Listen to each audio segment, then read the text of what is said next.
Nagpatupad ng camp lockdown ang ating Regional Director ng National Capital Region Police Office na si Police Brigadier General Anthony Aberin upang siyasatin ang mga lisensya at rehistro ng mga sasakyan ng bawat miyembro ng PNP sa loob ng Camp Bagong Diwa, Bicutan, Taguig City.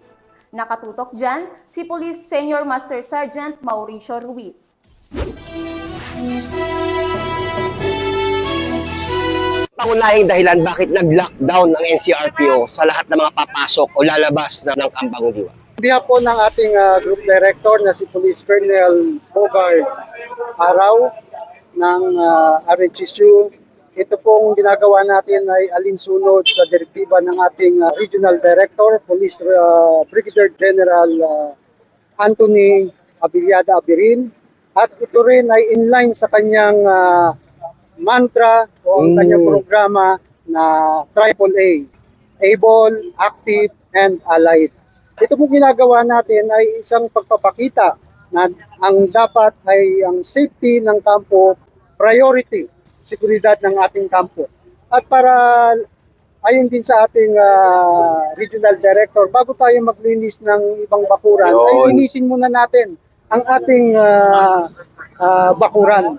So ito pinapakita na tine-check natin yung mga lisensya ng mga motorsiklo, pati na ang mga four wheels ay tine-check natin kung ito ba ay updated o naka-update ba yung kanilang mga rehistro, ang kanilang mga lisensya.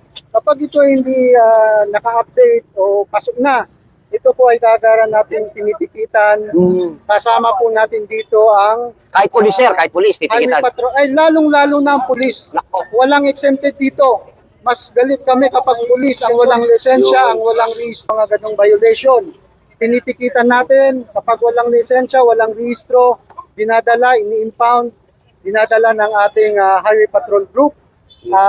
Dito po pala kasama natin dito ang Highway Patrol Group, HPG, ang local traffic ng Taguig at ng RHSU. So tatlo po tayo rito kaya mas lalo natin pinapaigting. Wala po tayong pinapalusok. Maging yan man ay opisyal, hindi opisyal, civilian. Lahat ng nandito sa loob ng kampo kapag may violation, tinitikitan po natin. Delinquency report. Ito po ay delinquency report ng mga minor infractions lang. Katulad ng pagtawid sa hindi tamang tawiran, pag-violate ng 20 kph. Kasi dito po sa kampo, may camp rules tayo. Unang-unang utos ng ating Regional Director, kailangan sundin ng mga nakamotor o mga driver ang 20 kph na takbo dito sa kampo. So kapag nag-violate po sila ron, binibigyan po natin sila ng diat. Meron din mga pasaway na iba na may mga wangwang yung kanilang mga motor, yung mga kotse. Kasama ba ito sa natitikitan, sir? Ay totoo po.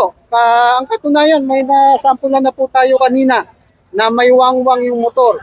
So kinupis ka natin yung wangwang, tinikita natin yung driver at tinornover natin sa HPG.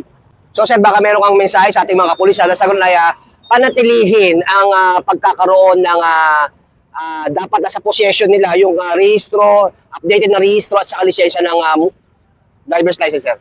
Yes po, ako po ay nananawagan sa ating kapulisan na tayo ay tumalima sa utos ng batas, tumalima sa utos ng ating Regional Director at sundin ang mga regulasyon sa loob ng kampo para po ito ay masunod din natin. Paglabas natin ng kampo, masunod din natin ang regulasyon kung ano ang rules and regulations sa labas. Wala po kaming sinisino dito sapagkat ito po ay isang mahigpit na utos ng ating Regional Director, utos niya sa ating Group Director na si Police Colonel Bogard Araw. So, in-implement po natin ito ng maayos at patas. Mula po dito sa NCRPO Camp Bagong Diwa, Bicutan, Taguig City. At sa ngalan po ng aming Regional Director ng NCRPO, Police Brigadier General Anthony A. Aberin. Ako po ang inyong Police News Network Correspondent, Police Senior Master Sergeant Mauricio Bonilla Ruiz, alagad ng batas, tagataguyod ng balitang pulis. Lilingkod sa bawat Pilipino at magbibigay ng tamang impormasyon para sa tahimik at maayos na Pilipinas. Police News Network, alagad ng batas, tagapagtaguyod ng Balitang Pulis, sandigan ng mamamayan, patnubay ng katotohanan.